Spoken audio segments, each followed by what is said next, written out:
Maghiwalay na tayo, Vilma. Hindi ko kayang sikmurain ang ginagawa ng pamilya mo eh. Huwag! Nakikiusap ako, Rodolfo. Hindi ko kaya mawala ka sa buhay ko. Sinungaling! Gaano mo na ba ako katagal niloloko? Kayo ng pamilya mo, si Itay, si Inay, at pati si Kuya Dodoy. Lahat kayo mga demonyo eh. Nakikiusap ako. Huwag kang maingay. Baka marinig ka Ay nila. naku, tigilan mo nga ako.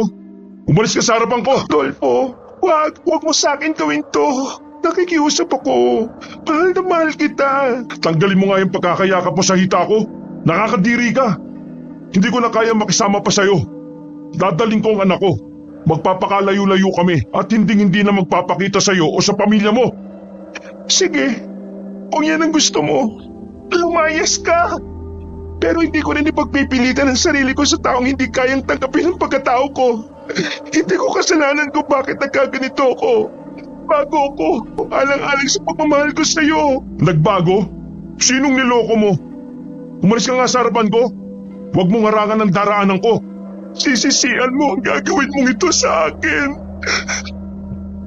Mula sa kabilang silid, dinig na dinig ng batang si Abner ang pag-aaway at sagutan ng kanyang mga magulang. Maririnig ang kalampagan ng sahig at dingding sa malakas na pagtutulakan nila.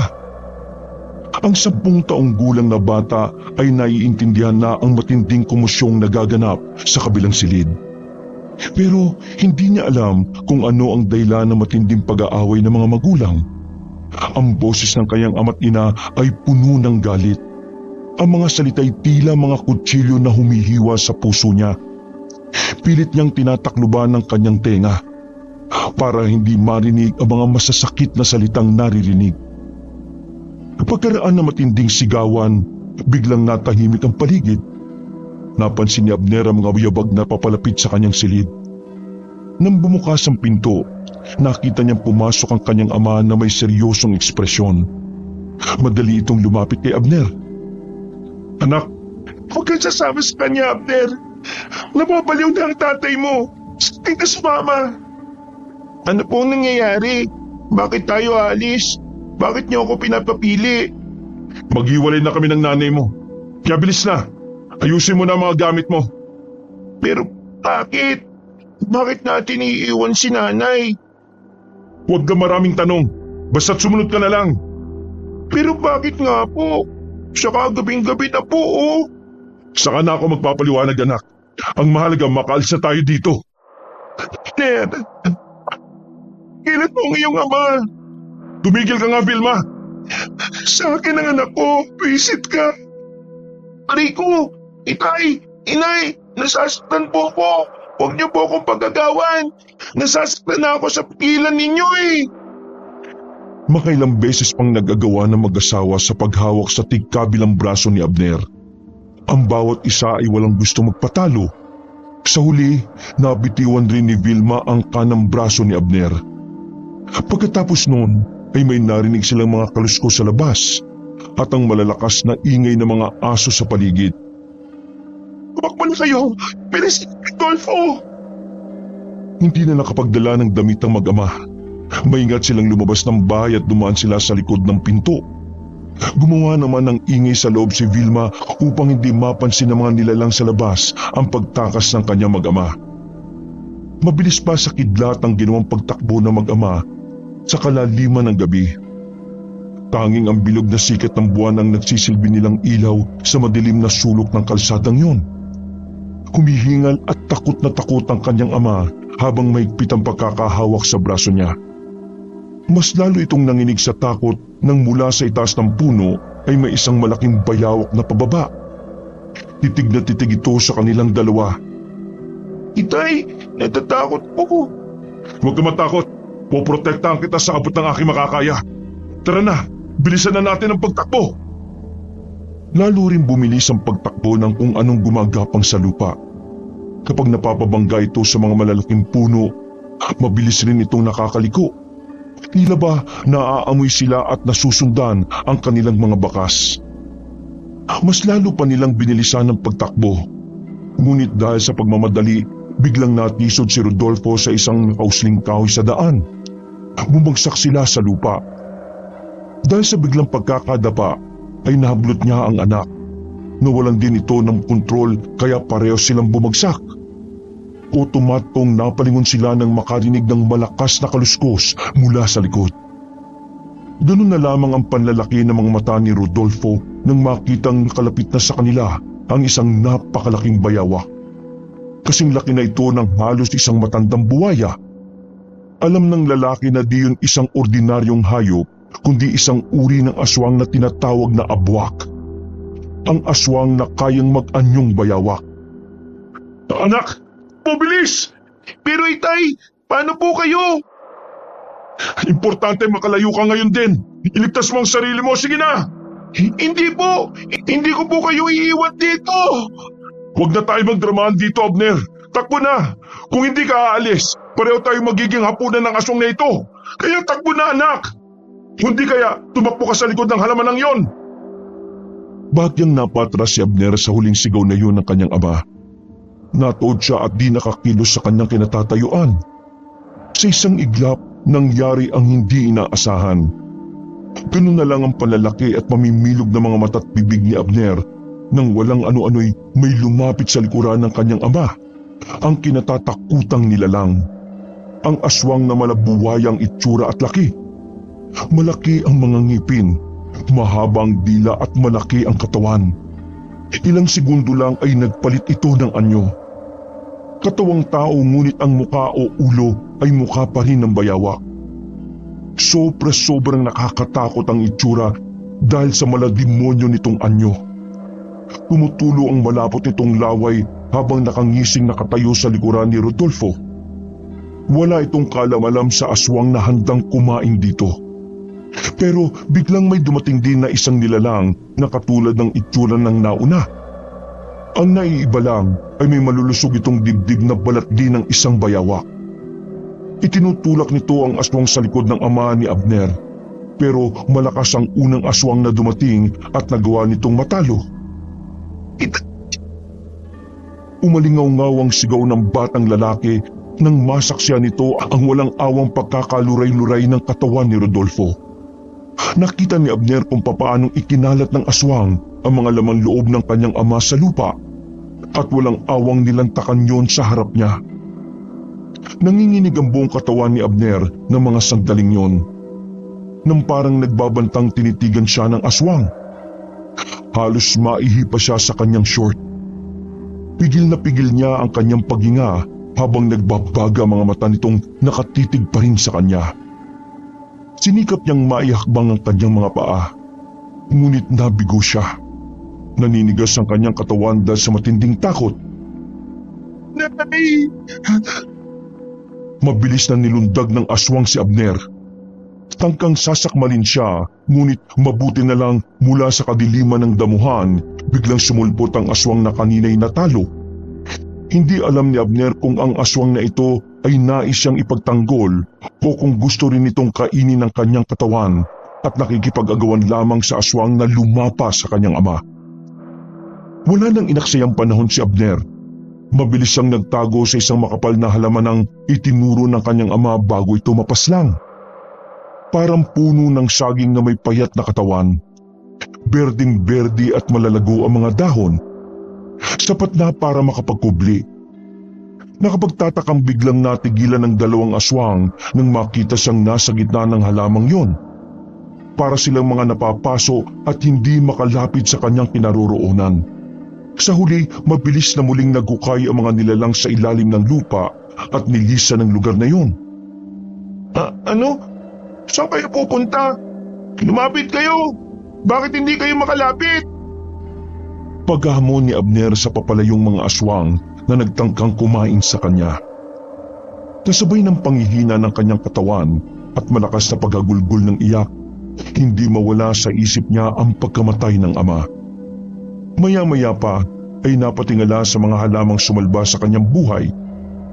Ano kayang klaseng halaman to? Bakit kaya bigla silang natakot sa halamang to? Muling sinulyapan ni Abner ang kanyang paligid. Hindi kalayuan sa kanyang pinagtataguan, wala na roon ang nilalang at tahimik na rin ang paligid.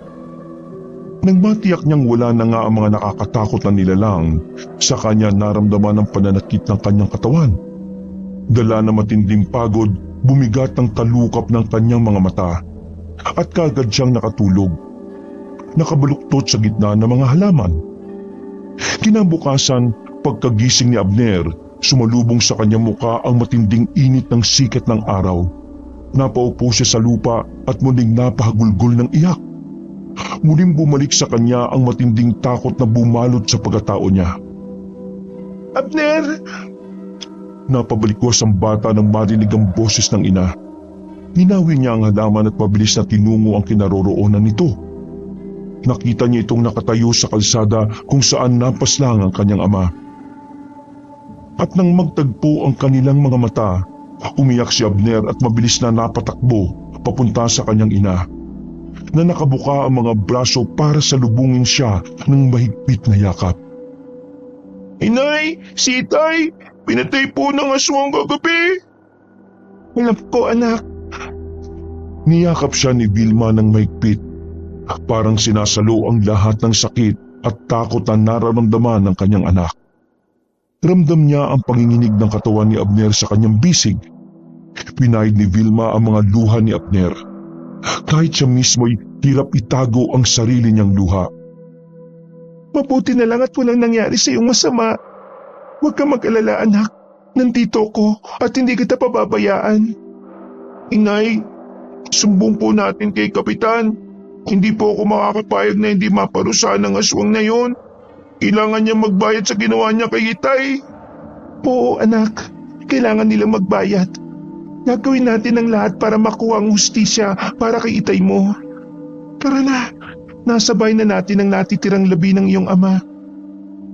Ang boses ni Vilma ay may halong puot at determinasyon. Alam niyang wala na silang babalikan sa dati nilang buhay. Pero handa siyang harapin ang anuman para sa kanilang mag-ina. Habang naglalakad sila pabalik ng kanilang tahanan, mahigpit na magkahawak kamay, ramdam ni Abner ang init ng yakap ng kanyang ina. Pero alam niyang may bahagi ng kanilang buhay na hindi na mabubuong muli. Paano na po tayo, Inay? Wala na si Itay. Paano tayo mabubuhay nang wala siya? Hindi ko alam, anak. Pero pangako ko, gagawin natin ang lahat para mabigyan ng hustisya si Itay mo. Hindi tayo susuko. Hindi kita pababayaan, Abner. At kapag nailibing na ang Itay mo, aalis tayo sa lugar na ito. Po, saan po tayo pupunta, Inay? Sa bahay ng aking mga magulang, anak. Malapit lang dito ang kanilang tahanan, kaya hindi ka masyadong malulungkot kapag naalala mo ang iyong ama. Pwede ka pa rin bumalik dito kung gusto mo. Pero Inay, ang alam ko po malayo yun at nasa gitna ng gubat. Baka po maraming nakatirang aswang dun eh. Huwag ka mag-alala, anak. Ligtas tayo sa lugar na yon. Huwag mong ipahalata na natatakot ka sa mga aswang. Opo, Inay, pero ano po bang uri ng aswang ang kumain kay Itay? Hindi ko rin alam, anak, kung anong uri ng nilalang sila. Pero pangako ko, hahanapin natin ang sagot at gagawin ang lahat para makuha ang hustisya para sa iyong ama. Pagdating nila sa bahay, dumating din ang mga tanod na kasama ni Kapitan. Masusing ininspeksyon ng mga natirang laman ni Rodolfo, pati ang pugot na ulo ng kanyang ama. Nang makita ni Abner ang mga nagkaluray-luray na katawan ng kanyang ama, muling napahagulgol ito ng iyak. Labis ang sakit at pighati na nararamdaman niya. Itay! Sigaw ni Abner habang humahagulgol. Hindi matanggap ang sinapit ng kanyang ama. Tama ba ang batang ito? Siya ang nakasaksi sa pagkamatay ni Rodolfo? Opo, Kapitan. Nasaan ka ba nung nangyari ang pamamaslang? Magkagalit kasi kami ng asawa ko kaya nagkahiwalay po kami ng gabing yon. Kasama ni Rodolfo si Abner at ako naman ay naiwan sa bahay. Hindi ko alam na ganito na po mangyayari sa asawa ko. Napayoko si Vilma. Pinupunasan ang mga luhang patuloy na dumadaloy habang pinapaliwanag ang sitwasyon. Mrs., nakikiramay po kami sa pag-awala ng iyong asawa. Matinding trauma rin sa bata kung nakita nga nito ang nangyari sa kanyang ama. Sa tingin namin batay sa sinapit ng katawan ng biktima, malamang na aswang nga ang pumatay sa kanya. Mag-iingat na lang po kayo sa susunod ha. At kung maaari, huwag nang lumabas ng gabi kung wala namang mahalagang gagawin o pupuntahan. Opo, Kapitan. Maraming salamat po. O siya, aalis na kami. Nakahanda na rin naman ang paglilibingan para sa asawa mo. Kung may kailangan ka pa, huwag kang mahihiyang lumapit sa barangay ha. Maraming salamat po, Kapitan. Kung may kailangan kami, tsak na makikipag-ugnayan kami sa inyo. Ilibing nyo na kagad ang bangkay upang hindi na makita ng mga tiga-baryo. Ayokong lumika ito ng kaguluhan dito. Bumuntong hininga si Kapitan bago tumalikod. Inutusan nito ang mga tanod niya na kunin ang bangkay ni Rodolfo at ilibing sa gubat. Walang nagawa ang mag-ina kundi ang sumunod sa kagustuhan ng Kapitan. Pagkalipas ng 2 araw, magluluksa pa rin ang dalawa. Walang tigil sa pag-iyak si Abner habang pinagmamasdan ang bundok ng lupa na nakatabon sa katawan ng ama. Naisip niya bigla na yun din ang araw ng kanilang pag-alis sa baryo para lumipat sa mga magulang ni Vilma. Nawala ang focus niya sa iniisip nang mapansin ang isang taong parating, si Kapitan. Nagpadala na ako ng sulat sa nag-iisang kapatid ni Rodolfo para ipaalam ang mga nangyari. Papupuntahan na lang kita para makuha si Abner at maiuwi ito sa kanilang lugar. Bakit po, Kapitan? Hindi ko po iiwan si inay. Dito po ako sa kanya. Kapitan, kaya ko po alagaan si Abner. Bakit niyo pa sinulatan ang kapatid ni Rodolfo? Kailangan malaman ng kapatid ni Rodolfo ang nangyari. Kung hindi mo yun ipapaalam, magiging komplikado ang lahat. Magdududa siya kung bakit hindi siya agad na-inform tungkol sa pagkamatay ng kanyang kapatid. At kung sakali, maaari pang magdulot ito ng hidwaan o hindi pagkakaunawaan sa pamilya. Naintindihan ko po, Kapitan. Maaari nating ayusin ang lahat, Vilma. Sisikapin kong tiyakin na maayos ang pagdating ng kapatid ni Rodolfo at sana'y maipaliwanag natin ang lahat ng mahinahon. Si Abner naman ay panay ang palipat tingin sa 2 taong nag-uusap sa kanyang harapan. Ang kanyang mukha ay puno ng pag-aalala at pagkabahala. Matapos ang ilang sandali ng pag-uusap, nagpasya na ring magpaalam si Kapitan kay Vilma. Nang makalis ang Kapitan, ay nagsimula na ring maglakad ang mag-ina. Nay, maglalakad lang po ba tayo papunta sa bahay nila Lolo at Lola? Pagkaraay tanong ni Abner ng ibang direksyon na ang kanilang nilalakaran, imbis na ang tinatahak ay ang daan patungo sa kanilang dating tirahan. Oo, anak. Hanggat maaari ayaw kong makikipag-usap ka sa aking mga magulang at kapatid, ha? Bakit naman po, inay? Basta. Bakit pa tayo pupunta sa bahay nila kung bawal ko naman silang kausapin? Natatakot po ako, parang pakiramdam ko masama po ang ugali nila.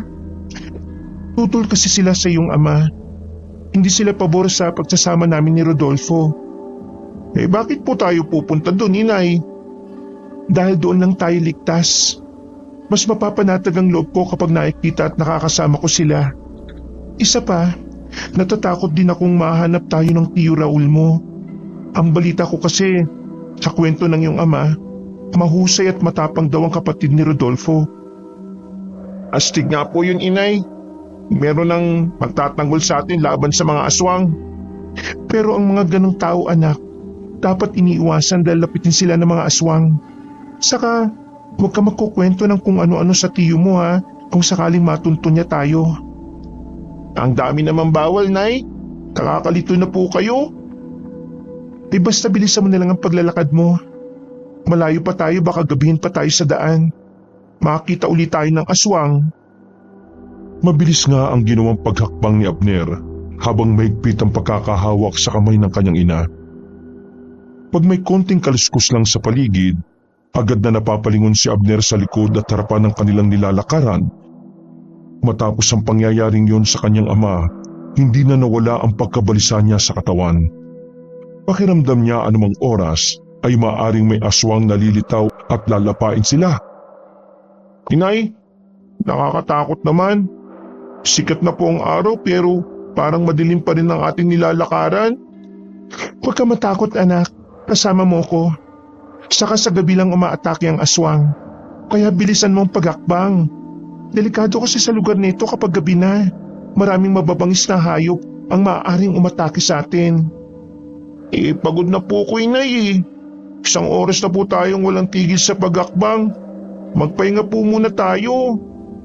O sige anak, magpapahinga tayo sandali ha. Pero huwag tayo magtatagal. Isang oras na lang naman ang lalakarin pa natin. Pagpatak ng alas 7 o alas 8, mararating na natin ang bahay nila lolo't lola mo. Sandali ngang nagpahinga ang mag-ina sa malaking puno ng dapdap.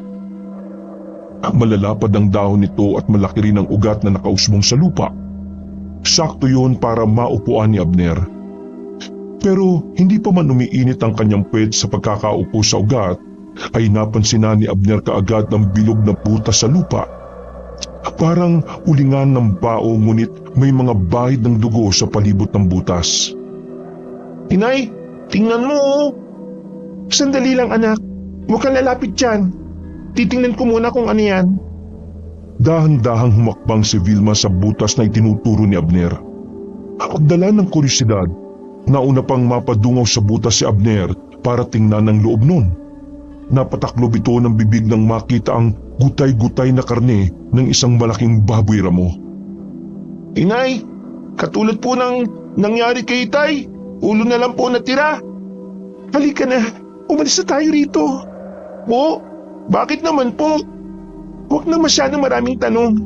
Bilisan natin at kailangan na natin makalayo dito anak.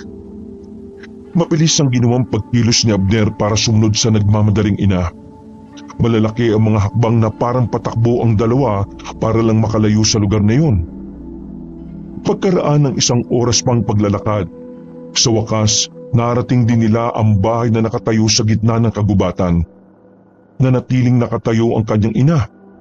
Humigpit ang pagkakahawak nito sa kamay niya at sunod-sunod ang buntong hininga. Nay, parang walang tao. Shh! Huwag ka maingay. Siya nga pala, may bibilin pa ako sa'yo. Ano yun, Nay? Kapag nakita na natin sila, huwag mo silang kakausapin ha. Ako lang ang pwede makipag-usap sa kanila. Po? Bakit naman po? Basta, makinig ka sa akin muna anak. Para di tayo mapahamak ha? O sige po inay. Ilang saglit pa ay lumabas ang isang matandang babaeng kuba na parang napaglipasan na ng taon at ng napakaraming hirap. Marumi at sira-sira ang suot nito at may nganga itong inunguya na bumalot sa kanyang mga ngipin ng madugong kulay pula. Sumunod naman ang isang machong lalaki, moreno, matangkad at walang damit pang itaas, na may mga peklat sa katawan. Ang tingin nito'y tila tumatagos, matalim kung tumitig. Nang magtama ang kanilang mga mata ni Abner, agad na naduman niya ang malamig na takot na gumagapang sa kanyang balat. Ang mga mata ng lalaki at ng matandang babae ay puno ng misteryo at pangingilabot, na parang may itinatagong lihim na hindi dapat malaman ng sinuman. Napakapit siya ng mahigpit sa kamay ng ina at nagkubli sa likod nito. Inay, sino po mga yun? Natatakot po ako sa kanila. Parang nangangain po sila ng tao. Ano ka ba? Baka marinig ka nila. Sila ang lolo at tiyo Dodoy mo. Huwag ka mag-alala. Ganyan lang talaga sila anak. Mukhang di pa kasi nila tayo nakikilala eh.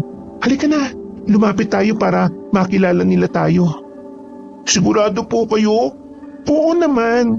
Mga kapamilya natin sila anak. Dahan-dahang naglakad ang mag-ina. Nang makalapit na ay lalong tila kumakapit ang dilim sa paligid. Nagmano si Vilma sa kanyang ina. Ganon din ang ginawa ni Abner sa kanyang lola. Ang malungkot na ngiti sa labi ni Lola Guring ay may dalang kilabot. Ngunit habang nakatingin siya rito, unti-unting bumalot sa kanya ang kakaibang pakiramdam ng kapanatagan. Kuya, pwedeng pakisamahan na muna ang bata sa dati kong silid. Dito na lang muna kami anak ha. Sumama ka na muna sa tiyo mo at iayos mo ang mga gamit natin. Huwag ka munang bababa hanggat hindi kita tinatawag. Mag-uusap lang kaming mga matatanda. Opo, inay. Samantala, sa bayan ng Aguas, nakatayo si Raul sa sala ng kanyang bahay. Hawak niya ang isang kapirasong papel na natanggap niya kaninang umaga. Binasa niya ang mensahe. Ipinababatid ng sulat kay Raul ang isang masamang balita.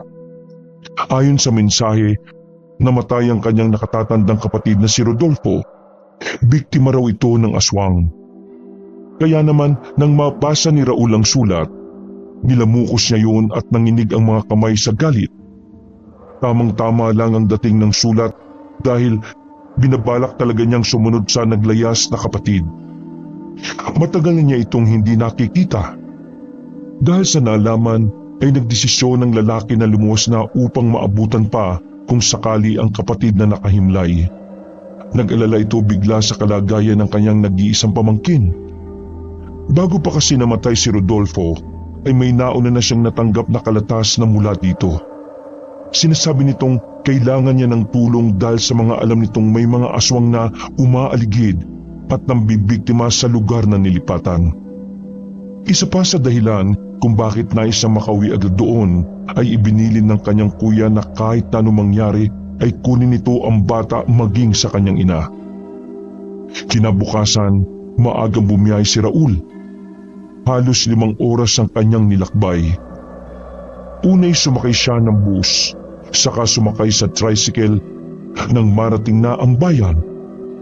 Habang patuloy na umaandar ang tricycle sa maputik at baku-bakong daan, naramdaman ng binata ang malamig na hangin na tila sumasalubong sa kanya. At sa sulok ng kanyang mga mata, may nakikita siyang mga signos na tila nagbababala sa kanya na huwag nang pasukin ang lugar. Ngunit sa kabila nun ay hindi nagpatinag ang lalaki. Bagamat ramdam niya ang mabigat na presensya sa paligid, ay di niya yon inalintana. Mas malakas ang pananalig niya sa mga anting-anting na nakasukbit sa kanyang liig at nakatago sa kanyang damit. Bakit kaya napadpad si kuya sa ganitong klaseng lugar? Ang weirdo naman ang lugar na ito. Hindi kaya ako naliligaw? Nang dumating na siya sa baryong nabanggit sa sulat, bumaba siya sa harap ng isang lumang bahay na tila inabandona na. Ilang saglit ay may dumaang matandang babae na may bitbit na batya na puno ng labahin. Nakapatong ito sa kanyang ulo nang hindi hinahawakan ng kamay. Manang, ito po ba yung lugar ng Hapinpin? Parang mali po yata yung aking lugar na napuntahan eh. Hindi ka naman naligaw, iho. Ito naman talaga ang baryo Hapinpin. Taga saan ka ba? Bakit ka napadpad dito sa amin? Ako po si Raul. Kapatid po ako ni Rodolfo. Ikaw pa lang nakababatang kapatid ng namayapang si Rodolfo. Hay, sumalangit nawa ang kanyang kaluluwa. Alam mo, nakakaawang kinahinatnan ng iyong kapatid. Inilapa siya ng aswang at nasaksihan niyo ng kanyang nag-iisang anak. Kawawa talaga. Alam niyo po kung nasaan yung pamangking ko? Nako, hindi na eh. Balita ko umalis silang mag-ina pagkatapos na mailibing ang kuya mo. Sayang naman po. Akala ko maabutan ko pa sila. Hindi ko na pala talaga siya makikita. Nakikiramay ako sa pagluluksa mo. Yan nga pala ang bahay ng kuya mo, Yang abandonadong bahay na yan. Ay, sige po. Salamat po sa impormasyon. Tapos, kung kailangan mo pa ng ilang detalye, pwede kang pumunta sa tanggapan ng aming kapitan na matatagpuan sa bandang dulo ng daang ito. Puntahan mo siya doon at magpakilala ka sa kanya. O paano, iho? Aalis na ako. Kailangan ko pang malabhan ang mga damit namin. Ay, sige o. Maraming salamat po sa inyo. Hindi na muna siya tumuloy sa bahay ng kapatid, bagkus ay tinungo niya ang direksyong sinabi ng babae na papunta sa bahay ng taong nagpadala sa kanya ng sulat. Naglakad siya hanggang sa marating ang punong tanggapan ito. Wala ring katao-tao maliban sa 2 tanod na magkaharapang nakayupyop. Kapwa natutulog. Lumabas sa tanggapan ang isang matabang lalaki at ginising nito ang kanyang mga kasamahan. Lumapit si Raul sa mga yon. Mawalang galang na po. Nais ko pong makausap sana si Kapitan. Bakit, iho? Ano ang kailangan mo? Ako ang kapitan sa baryong ito. Ay, magandang araw po. Ako po yung kapatid ni Rodolfo. Yung pinadalhan po ninyo ng sulat. Ikaw pala ang kapatid niya. Pasensya ka na ha. Ngayon ko lang napansin na magkahawig pala kayong dalawa. Halika muna at dito tayo sa tanggapan ko. Doon tayo sa loob mag-usap. Sige po. Siya nga pala. Ikinalulungkot ko nga pala nangyari sa kuya mo. Alam mo bang malapit kami sa isa't isa kaya alam ko din ang tungkol sa'yo. Palagi kanyang naikukwento sa akin eh. Siya rin ang nagbigay ng address mo at ibinili niya na sulatan kita kapag may nangyaring di inaasahan. Kaya nga po napakasakit ng nangyari sa kanya. Kaya lang, hindi mo na naabutan Nailibing din kasi siya kaagad. Pero pwede mong bisitahin ang puntod niya kung gusto mo. Pasasamahan kita sa mga tanod ko.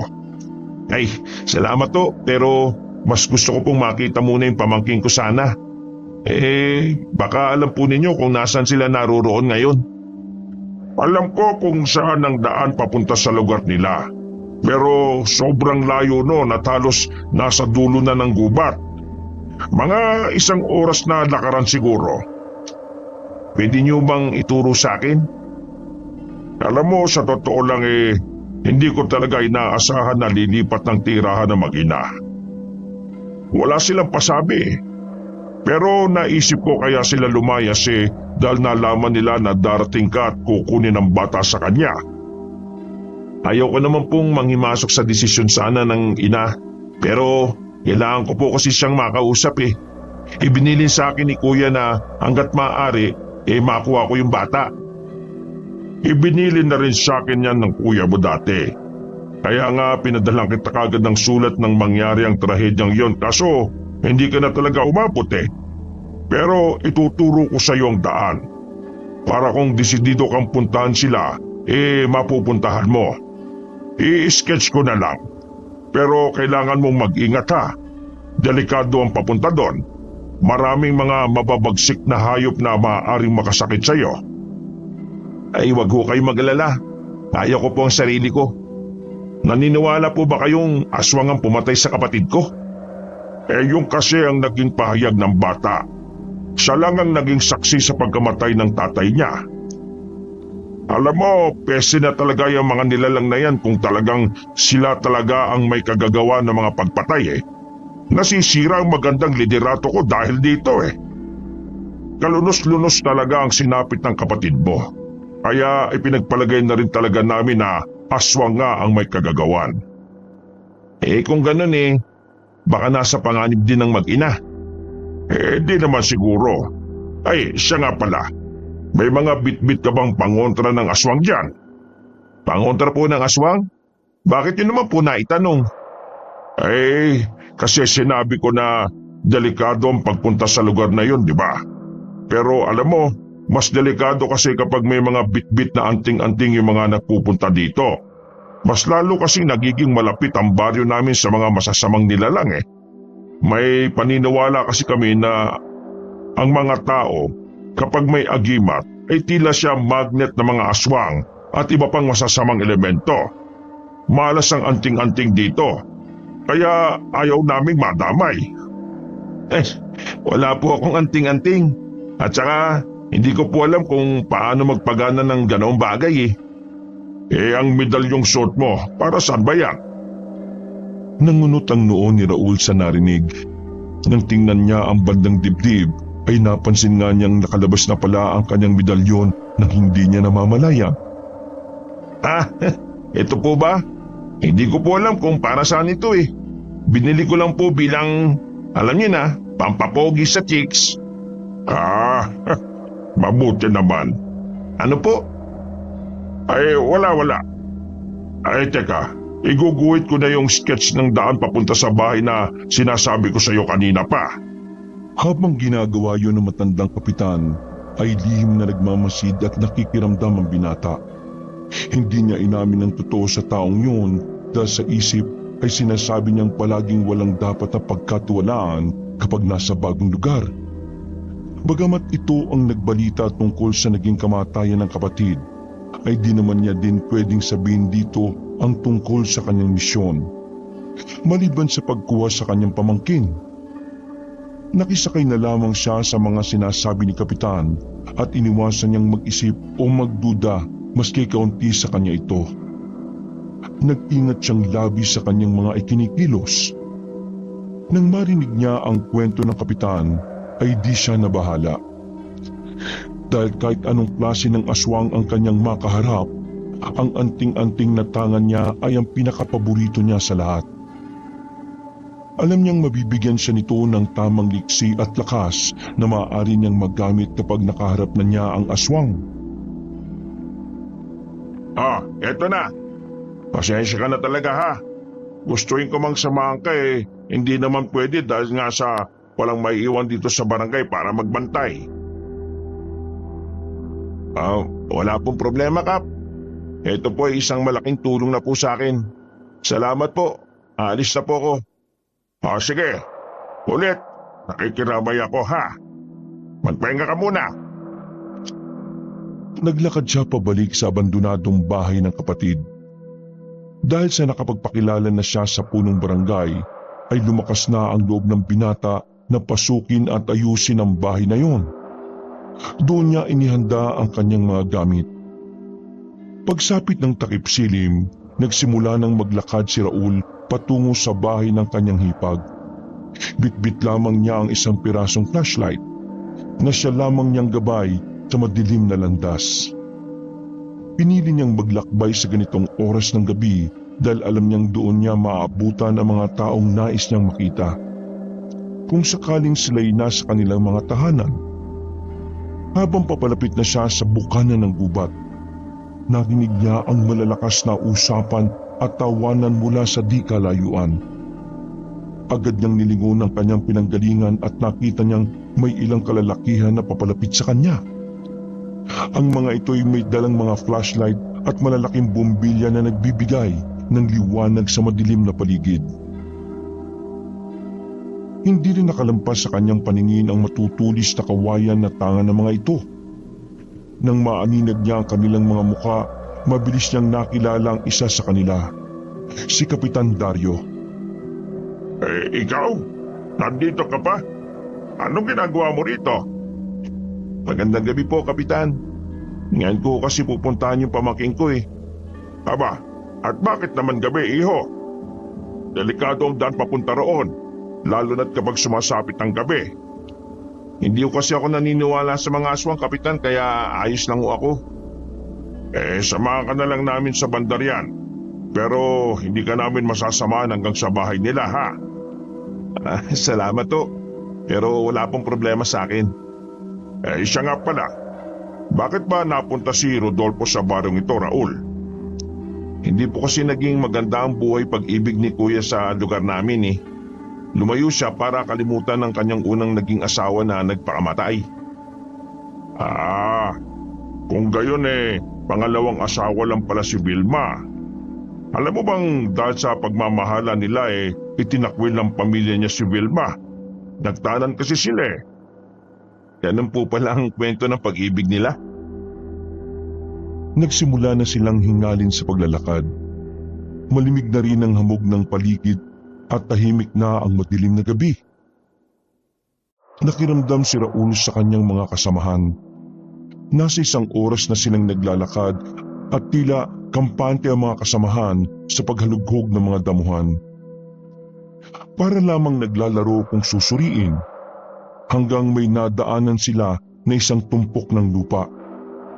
May krus ito sa itaas at nakalagay ang isang bulaklak ng sampagita na nalantana dahil sa ilang araw na pagkakabilat. Siya nga pala, Raul. Ayan yung libingan ng kapatid mo. Ha? Teka, bakit dito? Wala bang sementeryo ang lugar ninyo kaya dito na lang siya nilibing? Nag-iisa lang siya dito Para naman siyang aso na inilibing na lang sa hukay ng lupa. Pasensya ka na.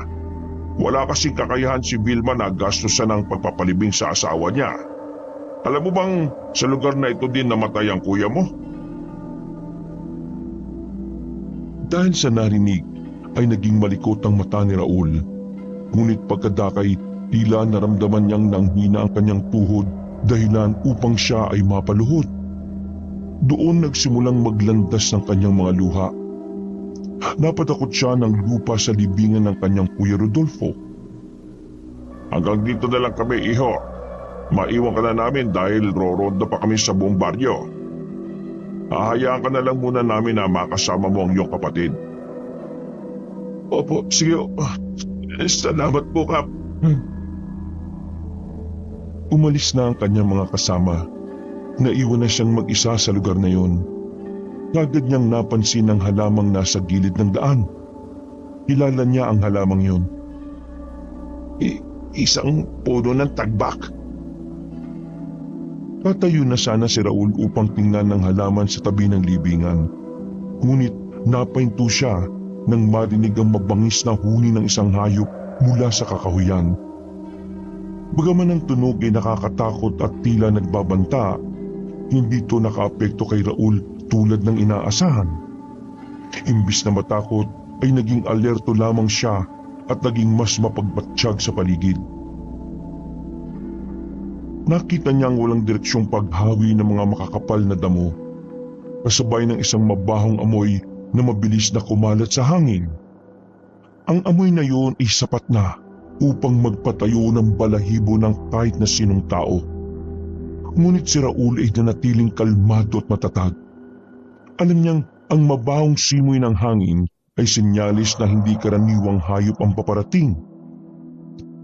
Maya-maya ay nakita niya ang bahagyang pag-angat ng lupa sa may di kalayuan. Mula doon ay dumitaw ang isang malabuhayang hayop. Isang nakakatakot na nilalang. Naging alerto ang binata. Nang papasugod na sa kanya ang aswang, ay bumunot siya ng mga batong may orasyon at basa ng langis. Inipit niya yon sa kanyang labi. Inilabas niya ang kanyang tirador. Pagkatapos ay inilagay ang bato dito.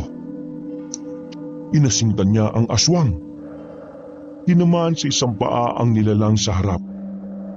Dahil nasaktan, ay kagad itong bumalik sa butas na kanyang ginawa. Alam ni Raul na papalayo na ang aswang na yon. Ngunit kampante siya na ang sugat na nilikha noon ay hindi agad maghihilom. Putik, mga abwak pa lang narito. Humanda kayo. Ngayon alam ko na kung anong uri kayo ng mga aswang. Alam ko na kung paano kayo matatalo.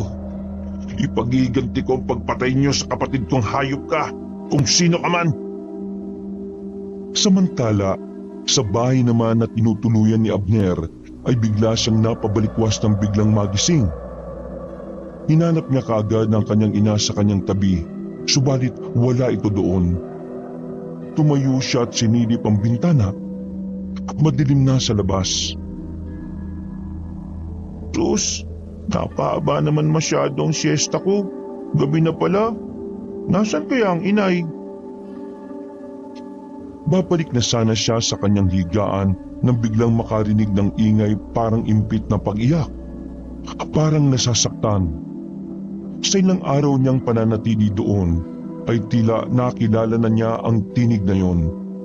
Ang kanyang Lola Lily. Nais na sana niyang babain ito dahil nakaramdam siya ng pag-aalala. Pero naalala niya ang bili ng kanyang ina. Bawal siyang lumabas ng silid kapag hindi nito sinasabi. Bawal din siyang makipag-usap sa mga ito. Mabuti na lamang at nasusunod pa rin niya yon. Pasalamat na lang din siya at hindi rin naman siya pinakikialaman ng dalawa at parang wala lang siya sa tahanang yon. Pinakinggan na lamang niya ang kanyang tiyo. Pero ilang sandali lang ay nabusesa naman niya ang kanyang ina. Ano kasi ang nangyari sa iyo, inay? Sino ang may gawa nito sa iyo? Grabe ang sugat mo. Di ko kayang pagilingin. Parang hinuhukay nito ang iyong laman eh. Ang walang yang iyon. Napuruhan ako. Buisit. Ay, dahan-dahan lamang, Vilma. Lintik na napakasakit eh. Kailangan natin itong gamutin kaagad. Huwag kang gagalaw. Sige na, gawin mo na Vilma nang matapos na itong paghihirap ko sa lintik na sugat kong ito. Magbabayad ang taong yon sa ginawa niya sa akin. Magbabayad talaga siya. Bakit naman o kasi lumabas-labas pa kayo eh? Sinabi ko na nga po kasing delikado pa. Nakakainip eh. Gusto ko lang namang gumana at magdiwaliw tapos ganito. Aray, grabe. Nanunot naman ang sakit nito. Konting tiis na lang po, inay. Kahit di magilom ng tuluyan kahit man lang po mabawasan ang sakit nito. Tumahimik ang mga nag-uusap. Maya-maya ay napakinggan ni Abner ang mabibigat na hakbang paakyat. Pagkatapos noon ay bumukas ang pinto ng kanyang silid. Nakita niya ang kanyang inay na may hawak na mga panggamot ng sugat. Oh, gising ka na pala. Nagigising ko lang po. Narinig ko po kasi kayong nagkakagulo sa babae. Ano po ba nangyari? Wala yun. Nasugatan lang ang lola mo kasi makulit eh. Kawawa naman po siya. Bakit po siya nasugatan? Naghiwa kasi ng gulay sa kusina. O tapos, bakit dami-dami mong tanong? Kulit mo din parehas kayo ng lola mo. Kasi po parang narinig ko kanina na may kagalit kayong tao eh. Akala ko po may nanakit na kay lola. Tapos narinig ko din si Tio Dodoy. Parang nagwawala sa galit eh. Ay nako, tama na yan. Tigilan na natin ang usapan na ito. Nasagot ko na ang tanong mo anak, diba? Pasensya na po, Nay. Ay, siya nga po pala. Kailan po kaya darating yung kapatid ni tatay? Kit, inaantay mo ba? Gusto ko po siyang makita at makilala eh. Alam mo, kung sa akin lang anak ayoko nang makilala mo ang tiyo mo. Ayoko nang maghiwalay tayo. Ikaw na lang ang meron ako. Sana dumito ka na lang at huwag kang sasama sa kanya maski anong mangyari. Matapos mawala ang tatay mo, hindi ko gusto na pati ikaw mawala sa akin. Kung mapapaliw ako, hindi ko naman po kayo iiwan eh. Salamat kung ganon. Ngayong natanggap na uli ako at napatawad ng nanay ko, mainam na dumito na lang muna tayo. Huwag po kayong mag-alala. Maski tiyo ko siya di ako sasama sa kanya. Hindi ko naman po siya kilala eh. Dahil sa sinabing yun ng kanyang anak, ay napayakap ang ginang sa kanyang anak. Ginantihan naman yun ni Abner ng mas mahigpit at puno ng pagmamahal na yakap. Anak, patawarin mo ako ha. Pakiramdam ko kasi kasalanan ko ang nangyari sa iyong ama. Pero wala naman pong may kagustuhan sa nangyari, inay eh. Ang mga nilalang na yon, sila ang may kasalanan. Pinaslang nila ang tatay ko. Pagbabayaran po nila yon sa tamang panahon. Anak, ang pagiganti, hindi yun ang sagot.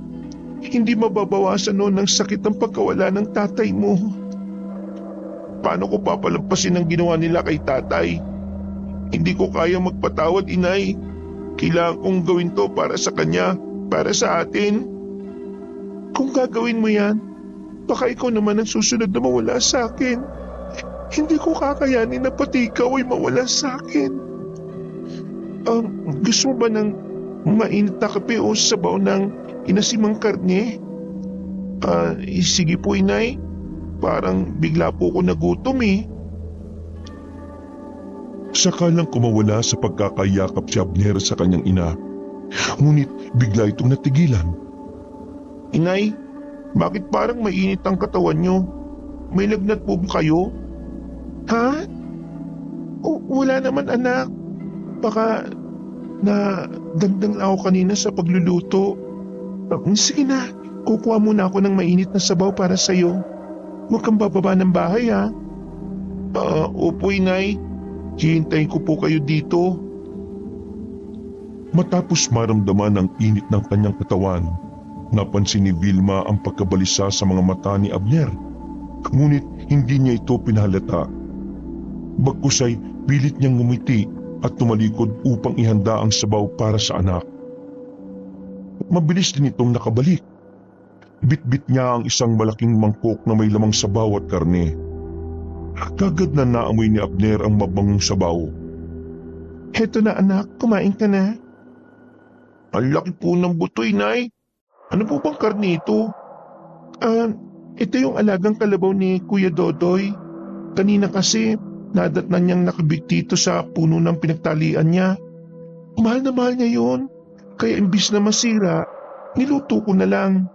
O sige na, humigop ka na ng sabaw. Masarap yan anak. Inalapag ni Vilma ang mangkok sa gilid ng katre sa ibabaw ng lamesa. Agad namang kinuha ni Abner ang kutsara at tinikman ng sabaw. Wow, Nay. Ang sarap po ah. Salamat naman at nagustuhan mo ang luto ko anak. Gusto mo ikuha pa kita ng kanin? Sige po. Habang pumipit si Vilma upang kumuha ng kanin, napansin ni Abner na tila may kakaibang lasa ang sabaw. Bagamat masarap, ay parang may nalalasahan siyang kakaibang sangkap na di niya mawari. Pagbalik ng kanyang inay ay kaagad niya itong sinabi. Nay, bakit parang ibang lasa ng sabaw? Ha? At talaga ba? Kaluluto ko lang yan ah. Ano ba yung nalalasahan mo ha? Parang may kakaibang anghang, saka parang ang bango-bango po.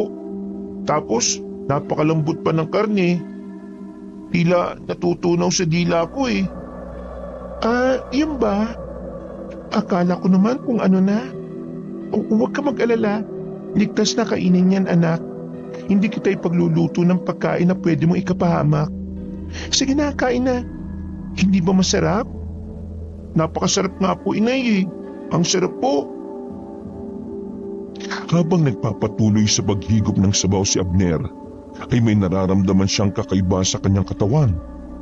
Biglang nandilim ang kanyang paningin hanggang sa di na niya namalaya na unti-unting bumagsak ang kanyang mga talukap sa mata. Sa kabilang banda, ay nagpatuloy si Raul sa kanyang paglalakad sa gubat. Nasa kalagitnaan na siya nang muling makarinig ng kaluskos. Napalingon siya sa kanyang likod dahil pakiramdam niya ay may nakasunod sa kanya at nagmamasid. Binilisan niya ang kanyang lakad. Napansin niya ang tunog ng kaluskos ay parang bumilis din. Naririnig niya yon dahil matalas ang kanyang pandinig. Malakas na agad ang kutob niya na meron talagang sumusubok sa kanya. Magpakita ka! Hindi ako natatakot sa'yo! Lumabas ka! Hanapin mo ako! Akala mo ba matatakot mo ako? Magpakita ka na! Wala akong oras para sa mga duwag na kagaya mo! Ang mga damo sa paligid ay nagsimulang gumalaw. Parang may mabigat na bagay na gumagapang sa ilalim nito. Inihanda ng antingero ang kanyang sandatang tirador. Magpakita ka, hayop ka! Isang malakas na ungol ang umalingaw-ngaw sa katahimikan ng gubat. Tumugon ito sa tila paghahamon ng binatang antingero. Ang lupa sa paligid ay tila nayanig at ang mga damo ay patuloy sa paggalaw. Alam na ni Raul na hindi na tao ang kanyang hinahamon. Hindi rin isang hayop. Ito ay mas matindi at mas mapanganib. Wala ka na bang ibang kaya kundi ang manakot? Wala akong pakialam kung sino o ano ka. Lalabanan kita! Bago pa man mas makapaghanda si Raul, isang malaking bayawak ang sumugod. Ang mga mata nito ay naglalagablab sa galit. Isang malakas na tunog ang umabot sa kanya. Isang matinding ungol na parang nauulol. Mabilis na dinamba siya ng bayawak. Nakagat siya nito sa paa at bumaon ng malaking nitong pangil. Agad na namanhid ang kanyang mga paa. Mabilis siyang nag-isip at umusan ng isang malakas na orasyon. Kasunod noon ay inilabas niya ang kanyang medalyon at agad na idinikit yon sa katawan ng kanyang kalaban. Para namang nagulat ang bayawa kaya ito napabitaw sa pagkakakagat. Malinaw na sa akin ngayon na hindi lang isang abwak ang meron sa bayong ito. Mukhang marami kayo ah. Hindi na ako magtataka na talagang napaslang niyo ang aking kapatid. Pero kung sa tingin mo madali mo din ako makakalaban, nagkakamali ka. Muling sumulong ang abwak pasugod sa kanya. Napatras ang antingero. Subalit Ang inaakala niyang pagsugod ay di rin naman natuloy dahil naging sorpresa sa binata ang biglang pag-atras nito at mabilis na pagtakas. Hoy, ano nangyari? Bakit tumuurong ka? Hoy, bumalik ka dito! Napakabilis ng pangyayari. Ilang segundo lang ay tuluyan nang nawala sa paningin ni Raul ang bayawak. Sa halip, isang bagong aswang ang sumulpot mula sa dilim. Malusog ang dibdib nito at napatunayan niyang isang babaeng bayawak ito. Inilabas ni Raul ang suot na medalyon at ipinakita yon sa papalapit na aswang. Nang makita ng nilalang ang medalyon, mabilis itong tumakbo papalayo tulad ng nauna. At matapos ang mabilis na labanan at ang pag-alis ng aswang, muling naglakad si Raul. Umaasang makikita ang hinahanap niyang bahay. Sa wakas, sa kabila ng kanyang pinagdaanan ay sa dilo ng daan ay may nakita na rin siyang bahay.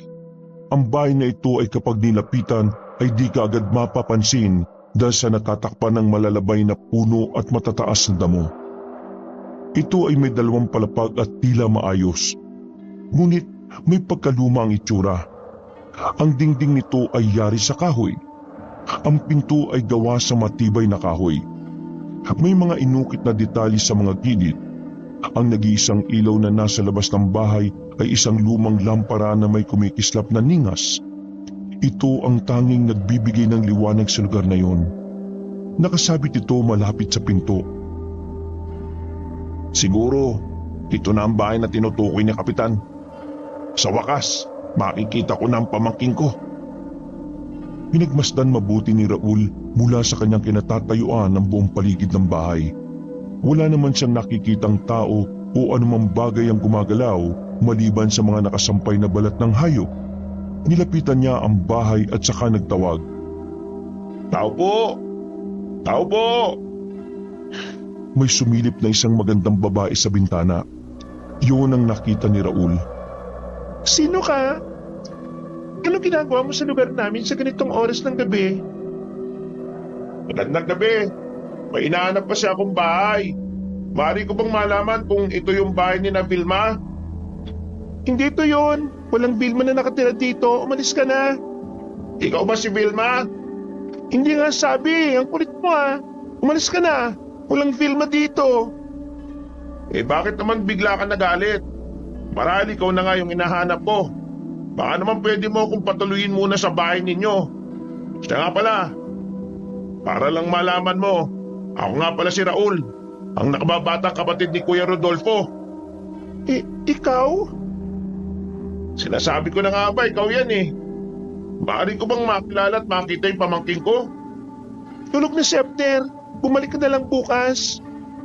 Masyadong malayo ang nilakad ko buhat sa Barrio Vilma. Baka pwede naman patuloyin mo ako. Sige na. Paano naman ako nakatitiyak na ikaw nga si Raul? Maraming mapagpanggap sa lugar na ito. Wala akong tiwala sa mga bagong kilala. Dala ko ang sulat ni Kapitan at Kuya Rodolfo. Sapat naman patunay yun na ako nga si Raul. Kailangan ko maiuwi ang pamangkin ko sa lugar namin sa Aguas. Yun ang huling sinabi na Kapitan at Kuya ko.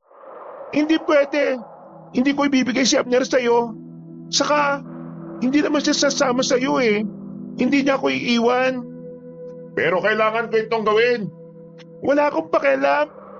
Pero, sana naman, huwag mong biglayin ng bata. Nagkatroma na si Abner. Isaalang-alang mo sana yung nararamdaman niya. Kahit papaano hayaan natin ang bata para makapagdesisyon. Kung yan ang gusto mo, wala namang problema sa akin. Pwede naman nating daan nito sa mabuting usapan eh. Biglang nag-iba ang pakikitungo ni Vilma sa lalaki. Ngumiti ito ng bahagya at tumango. Sinang-ayunan ng sinabi ni Raul.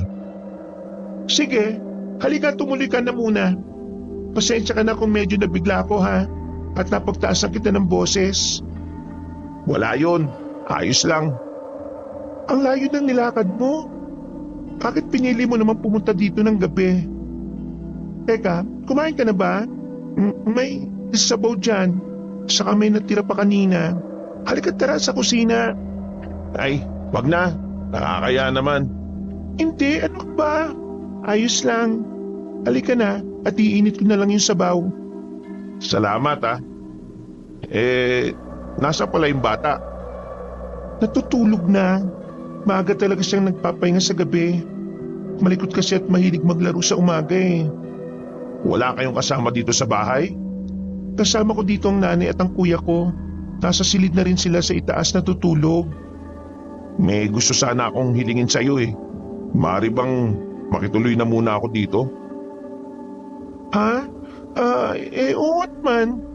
Doon ka sa silid ng anak ko. Oh, heto ang sabaw. Iwan mo na kita ha. Ihanda ko lang yung silid para may matulugan ka. Ay, maraming salamat naman. Miski dayo ako eh at saka hindi mo pa ako kilala eh, pinatuloy mo ako.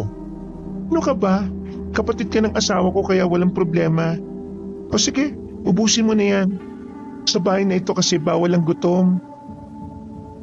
Pagkaalis ni Vilma ay hinarap naman ni Raul ang sabaw at pagkaing ibinigay sa kanya. Agad niyang nakita ang kakaibang itsura ng sabaw. Namumula ang karne nun at hindi katulad ng anumang karne ng hayop. Sinasabi ko na nga be, kaya pala pinapakuha sa akin ng anak ni Kuya dahil dito. Kailangan ko maging maingat. Magaling manloko ang mga nilalang na ito ah. Kinuha niya ang mangkok at kanin. Itinapon niya yon sa labas ng bahay. Pagkatapos ng ilang minuto ay bumalik na sa ibaba si Vilma. Baka inaantok ka na ha. Panik ka na sa kwarto ni Abner. Ituturo ko na lang sa'yo. Ay, salamat. Siya nga pala, napakasarap ng sabaw ah. Salamat. Pero bukas magluluto ulit ako ng mas masarap. May kakatayo na naman kasing kaming karne. Isang mapait na ngisi ang pinakawalan ni Vilma at nahuli yun ni Raul. Alam niya ang ibig sabihin nun. May masamang binabalak sa kanya ang babae. Agad siyang umakyat sa ikalawang palapag ng bahay at pumasok sa silid na itinuro sa kanya ni Vilma. At doon ay nakita niya ang kanyang pamangkin na payapang natutulog. Sa gilid nito ay may mangkok na puno ng sabaw. Nakapatong yun sa lamesa at kapansin-pansin ang malaking buto ng karne sa sabaw. Dahan-dahan ang ginawang paglapit ni Raul sa pamangkin at sinuri ang katawan nito. Saka ipinatong ang dalang bag sa katre at tumabi ng upo rito.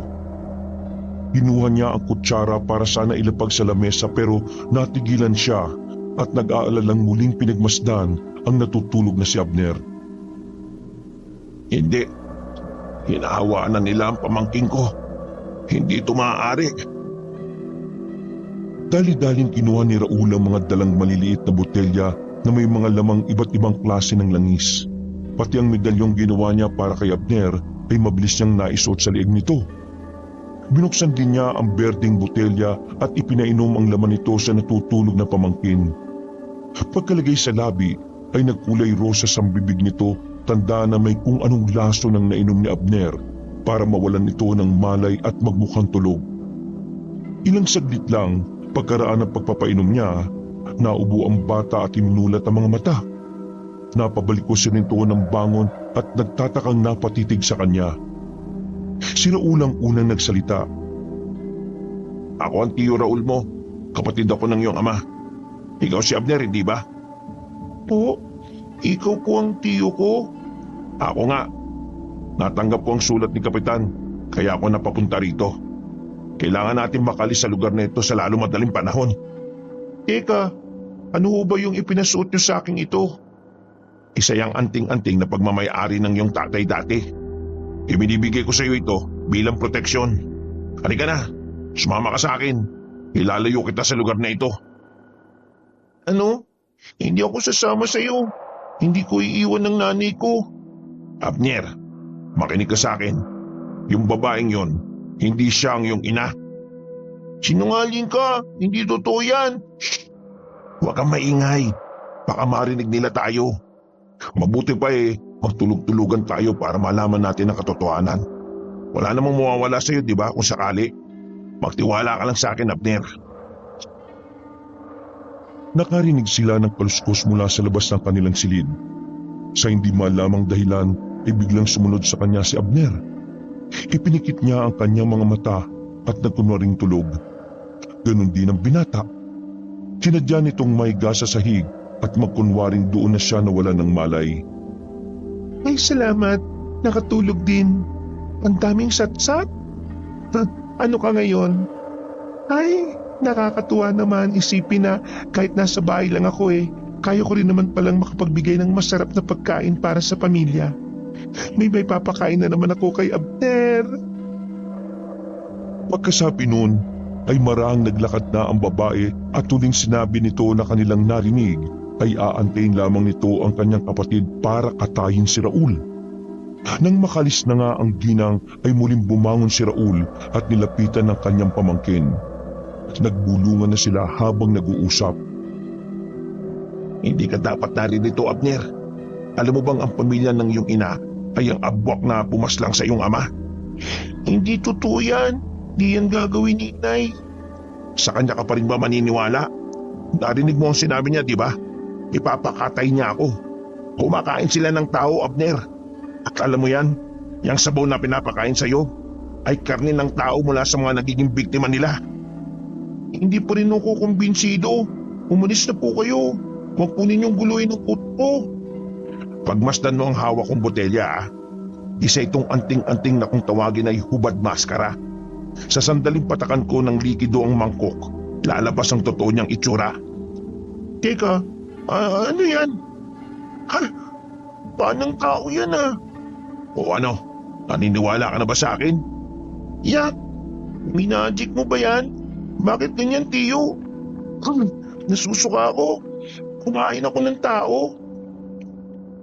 Unti-unti ay nararamdaman ni Raul na nakumbinsi na niya si Abner. Nakikita na niya itong tumatango-tango. Ano pong gagawin natin ngayon, Tiyo? Kailangan natin makalayo dito kaagad. Maaari nating tunguhin yung lugar kung saan napaslang yung tatay. May makakatulong sa atin doon, ang halaman ng tagbak. Ang halamang yun, tinatatakutan nila Dahil ang halamang yon ay parang kamandag sa kanila. Kaya nitong pahinain ang katawan ng abwak. Walang saysay ang makapal nilang balat kapag nasayaran yun ng dagta. Napapaso sila dito at kayang sugatan nito ang balat nila. Ipagiganti ko si Itay. Magbabayad sila. Madilim na ang paligid. Ngunit hindi ito alintana ng dalawang kaluluwang nakatakas. Maingat silang lumabas sa bintana. Bawat galaw ay sinisiguro nilang walang ingay na makakagising kay Vilma. Habang unti-unti silang lumalayo sa bahay, lumakas ang tibok ng kanilang mga puso. Ang bawat takbang palayo ay may dalang kaba. Ngunit kailangan nilang magpatuloy. Tahimik ka lang, Abner ha. Kailangan natin makalayo bago pa makaramdam si Vilma. Tiyo, gaano pa po tayo kalayo? Konting tiis na lang, malapit na tayo. Nagpatuloy silang maglakad. Ramdam ni Abner ang pagod, pero pinipilit niyang hindi yun ipakita. Alam niyang kailangan nilang makalayo kaagad. Minsan ay nadadapa si Abner sa mga ugat na nakausli sa lupa. Ngunit agad siyang binabangon ni Raul. Hinahatak siya upang magpatuloy sa paglalakad. Tiyo, kinakabahan po ako. Huwag kang mag-alala, hindi kita pababayaan. At kung sakali man na may lumapit na aswang sa atin, sigurado kong hinding-hindi ka nila basta masusugatan. Nangihina na po ko, Tiyo. Ha? Ano? Mabilis na sinalat ni Raul ang pisngi ng pamangkin. Ramdam ang malamig na balat nito sa ilalim ng kanyang palad. Tinitigan niya ang mga mata ni Abner. Naganap ng anumang sinyales ng kalmado. Ngunit ang nakita niya ay mas nakakagimbal kaysa sa inaasahan. Sa kaitiman ng mga mata ni Abner, may isang manipis na guhit. Isang guhit na tulad ng isang ahas. Nagsimulang manginig si Raul. Napagtanto ang kahulugan ng nakita. Hindi na niya napigilan ang pagkalat ng laway ng abwa na tumimo sa dugo ng kanyang pamangkin.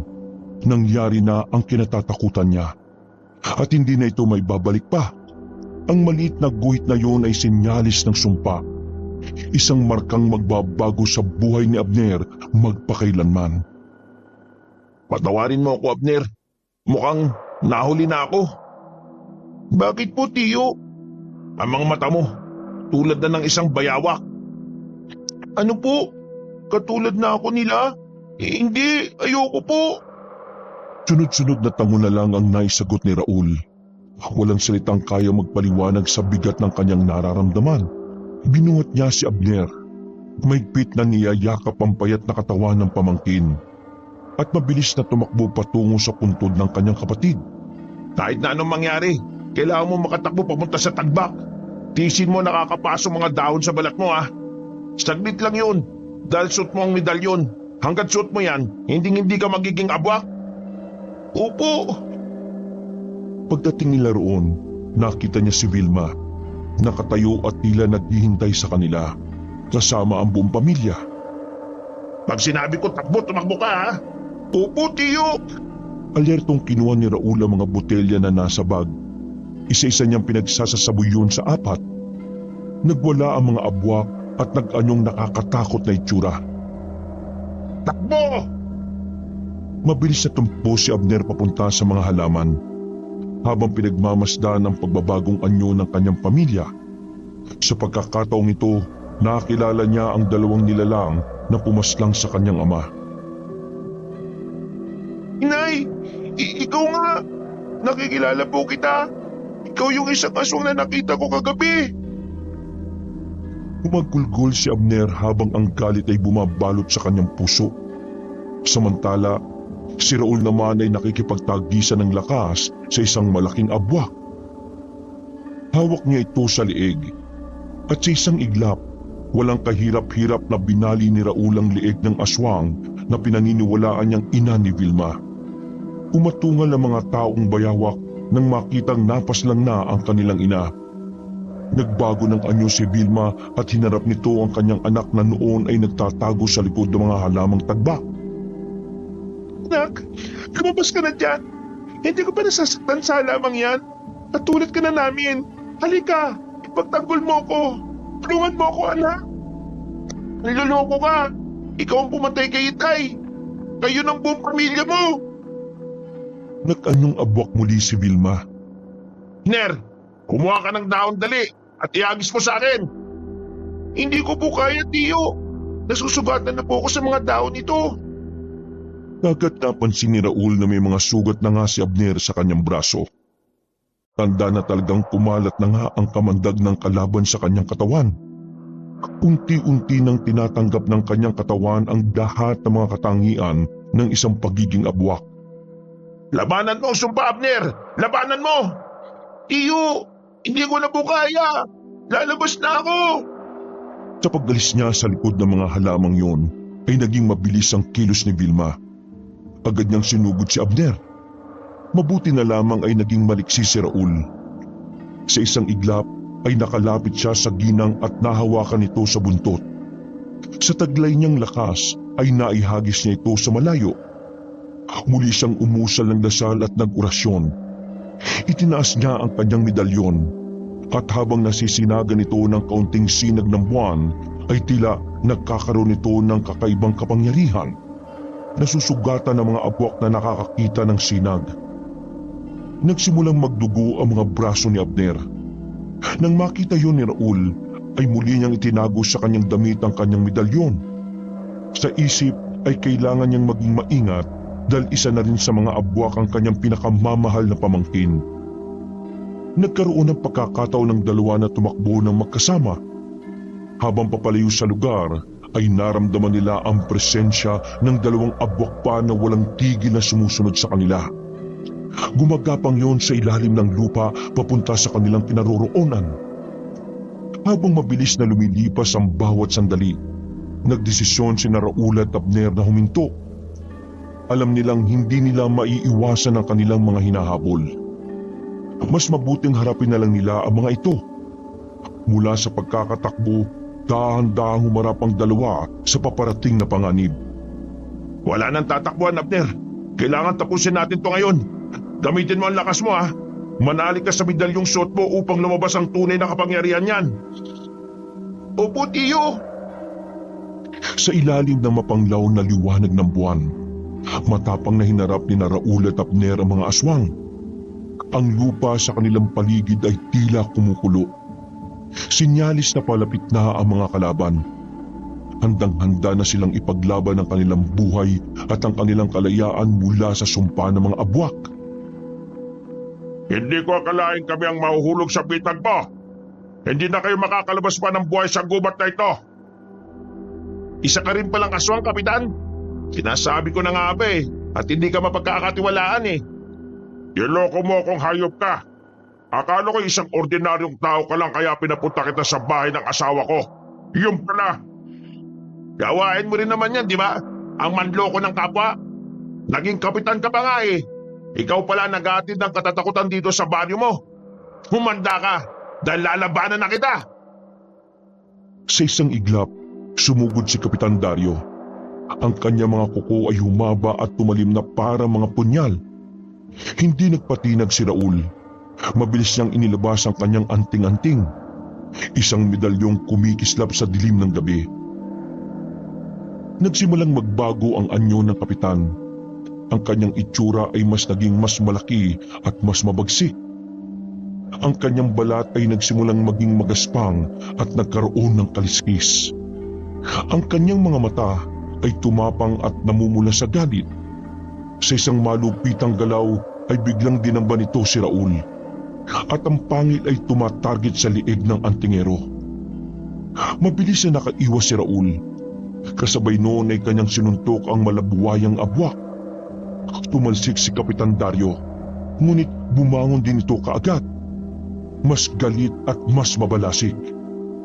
Agad na kinuha ni Raul ang kanyang balisong na nakasukbit sa kanyang bewang. At sa muling pagsugod ng abwak sa kanya ay inihanda niya ang sarili.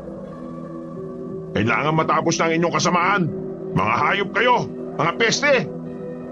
At sa muling pagdalung sa kanya ng abwak, ay inundayan niya ito ng saksak. Nasaksak si Kapitan sa kanyang dibdib. Ang balisong naggamit ng antingero ay hindi pangkaraniwang patalim. Pinahiran ito ng mga espesyal na langis at bininditahan sa ilalim ng mga sinaunang ritual upang magtaglay ng kapangyarihang labanan ng mga nilalang na mula sa kadiliman, tulad ng mga abwak. Kapag isinaksak ang balisong sa katawan ng isang abwak, agad nitong pinapahina ang nilalang, na parabang tinutunaw ng mga sagradong langis ang laman nito. Mas matindi ang epekto nito kapag itinama sa puso ng abwak, sapagkat ito ang sentro ng kanilang kasamaan at kapangyarihan. Sa oras na gamitin ang balisong laban sa abwak, hindi lamang nito nasusugatan ng nilalang, kundi tinutunaw din ito ang masamang enerhiya na nagpapalakas sa abwak. Ang mga sagradong ukit sa balisong ay naglalabas ng liwanag na pumipigil sa mabilisan na paghilom ng mga sugat ng aswang. Dahilan upang hindi na makabalik sa dati nitong anyo o kapangyarihan. Kaya't sa bawat hampas at saksak ng balisong sa katawan ng abwak, lalo nitong pinapalapit ang kamatayan ng nilalang. Ito na ang wakas mo, Kapitan! Sigaw ni Raul, habang patuloy niyang idinidiin ng patalim sa katawan ng abwak. Nang makita yon ng isa pang malaking abwak, ay nagwala ito at biglang sumugod patungo sa kinatatayuan ni Abner. Yung Kuya Dodoy, kung makakalaban mo. Biglang bumalik sa alaala ni Abner ang gabing napaslang ang kanyang ama. Naalala niya ang dalawang abwak na naglalaban noon na inakala niyang nag-aagawan sa kanya. Doon lang niya naisip na kung hindi dahil sa pangalawang abwak, ay malamang na hindi siya nakaligtas noon o makakapagtago sa halamang tabak. Tama na, hindi ba sapat na pinatay mo si Rodolfo? Ngayon ay ang aking anak naman, hindi kita hahayaan. Galit na galit ang anyo ni Dodoy. Bagamat puro umul at sigaw lamang ang kaya nitong gawin, alam ni Vilma na sinusumbatan siya nito. Biglang nagbago ng anyo si Dodoy. Lumaki ang kanyang katawan. Humaba ang mga kuko. Nagngangalit siya. Handa nang atakihin si Vilma. Hindi nagpakita ng takot ang babae. Sa isang mabilis na kilos, nagbago rin siya ng anyo. Ang kanyang mga mata ay nagbaga at naglabasa ng matatalim na pangil sa kanyang bibig. Agad silang nagbanggaan. Ang mga tunog ng kanilang mga kuko ay narinig sa buong kagubatan. Nagsasalpukan ang kanilang mga kuko at pangil. Hindi nagpatinag si Dodoy. Sumugod siya muli, ngunit si Vilma ay mabilis na umiwas. Bago pa man siya makabawi, sinunggaban ni Vilma ang balikat ni Dodoy at hinampas siya ng malakas sa lupa. Nagpupumigla si Dodoy, ngunit si Vilma ay buong lakas na tinapakan ng kanyang dibdib. Pilit siyang pinipigilan. Hindi na kita papayagan pang saktan si Abner. Sa isang mabilis na kilos, gamit ang lahat ng natitira niyang lakas, sinaksak ni Vilma si Dodoy sa dibdib. Gamit ang kanyang matalim na mga kuko. Ang kirot ay bumalot sa buong katawan ni Dodoy at unti-unti siyang nanghina. Mahal ko ang aking anak, kuya. Awa. Sa huling pagsiklab ng lakas, nagawang itulak ni Dodoy si Vilma palayo. Ngunit pagkatapos noon ay unti-unti na siyang nawalan ng lakas at nawala na rin ang kanyang buhay. Masakit para kay Vilma ang kanyang nagawa, subalit alam niyang yun lamang ang paraan upang protektahan si Abner. Lumapit ang bata sa kanya at agad siyang niyakap. Sa kabila ng lahat ng naganap, ang pagmamahal ng isang ina, kahit hindi niya tunay itong ina, ay nagwagi. Inay, hindi kayo masama kagaya ng iniisip ko. Patawarin mo ko, anak. Alam kong alam mo na rin na hindi ako ang totoo mong ina. Pero mahal kita at itinuring kitang anak. Natakot ako na baka saktan ka nila kaya ginawa kitang isang abwak. Minahal ko ang iyong ama pero wala akong nagawa para labanan ng aking ama. Nalaman ni Rodolfo ang lihim namin kaya pinagplanuhan siyang paslangin ng aking mga kapamilya. Tahimik na bumagsak ang mga luha ni Abner, ngunit unti-unti niyang niluwagan ang kanyang mga kamao. Tumitig siya sa mga mata ng kanyang ina. At sa kabila ng sakit at galit, nakita niya roon ang tunay na pagmamahal. Ang pagmamahal ng isang ina na handang magsakripisyo para sa kanyang anak. Inay, mahirap ang lahat ng ito para sa akin pero nagpapasalamat ako sa pagmamahal niyo. Hindi kita kayang talikuran, lalo na't ikaw ang tumayong ina ko. Salamat, anak. Sige na, sumama ka na sa iyong tiyo Raul at kalimutan ang maskalap na nangyari sa pamilya natin. Magsimula ka ulit. Magagawa ko po ba yun kung nahawaan niyo na ako sa pagiging aswang? May paraan pa, Abner. Po, talaga po. Pero kailangan mong sumama sa akin. At kailangan mong magtiwala sa akin, Abner. May mga albularyo sa Agwas na maaaring makatulong. Hindi pa huli ang lahat para sa iyo. Gusto ko pong maging normal ulit. Tulungan niyo po ako, tiyo. Oo, ipinapangako ko na makakabalik ka sa dati. Inay, sumama na po kaya kayo sa amin. Ayoko pong iwan kayo dito eh. Kung may pagkakataon pa po na mabago ang lahat, gusto ko pong kasama ko kayo. Sumama na po kayo sa amin ni Tiyo Raul. Hindi ko po kayang iwan kayo dito na mag-isa. Abner, anak, gusto kong maniwala na may pag-asa pa para sa ating lahat. Pero hindi ko alam kung may lugar pa para sa akin sa mundong ito. Vilma, may pagkakataon pa para sa iyo. Walang sumpa na hindi kayang talunin ang tamang desisyon at pagtutulungan. Alam kong mahirap pero hindi ka namin iiwanan. Pwede naman tayo magsimula ng sama-sama eh. Inay, mahalaga po kayo sa akin. Kung may pag-asa pa po ako, may pag-asa rin kayo. Hindi po tayo susuko, Inay. Hindi ko inaasahan na mapapatawad niyo ako pero salamat. Kung handa kayo magbigay ng pagkakataon, susubukan ko. Sasama ako sa inyo. Sumama kayo sa akin. Ipagtatayo ko kayo ng maliit na kubo doon para makapagsimula kayo mag-ina. Sa wakas, nagkaisa ang mag-ina sa kanilang desisyon. Sa tuluyang pagsikat ng araw, iniwan nila ang madilim na gubat. Tangan ang bagong pag-asa. Nagsimula silang maglakbay patungo sa Agwas. Dala ang pangako ng pagbabagong buhay. Wakas,